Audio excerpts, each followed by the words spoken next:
வணக்கம். இன்னைக்கு அபி டிவி லைவ்ல நம்ம பார்க்க போகிறது நெல்லையில் உலக நன்மைக்காக கும்பாபிஷேகம் சிறப்பான முறையில் நடைபெற வேண்டியும் விஸ்வகர்மா சமுதாயத்திற்கு பாத்தியப்பட்ட நெல்லை டவுன் ஸ்ரீ அக்கசாலை விநாயகர் கோவிலில் அமைந்துள்ள ஸ்ரீ சுப்பிரமணிய சுவாமிக்கு சத்ரு சம்ஹார ஹோமமானது வெகு விமர்சையாக நடைபெற்றது.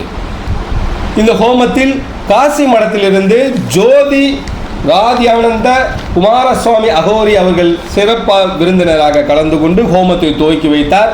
மேலும் சத்ரு சம்ஹார ஹோமத்தில் அக்கசாலை விநாயகர் கோவில் கமிட்டி தலைவர் ரங்கசாமி ஆசாரி தலைமை தாங்கினார்.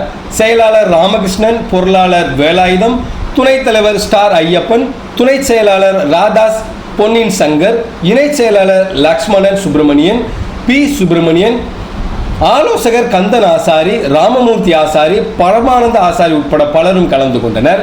இதில் திரளான பக்தர்கள் கலந்து கொண்டு சாமி தரிசனம் செய்தனர்.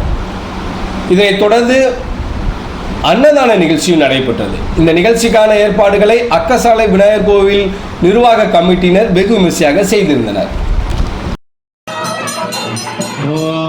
भास्कराय विद्महे महदिगराय धीमहि तन्नो आदित्य प्रचोदयात् स्वाहा ईशाकराय धीमहि तन्नो जीव प्रचोदयात् स्वाहा ओम भार्गवाय विद्महे विद्यादि प्रचोदयात् स्वाहा तन्नो राहु प्रचोदयात् स्वाहा ब्रह्मपुत्राय विद्महे चित्रवर्णाय धीमहि तन्नो केतु प्रचोदयात् स्वाहा सत्पुरुषाय विद्महे महादेवाय विद्महे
அதை தொடர்ந்து ஷ ர ப ந ப ப இந்த 6 அக்ஷரங்களுக்கும் முறையாக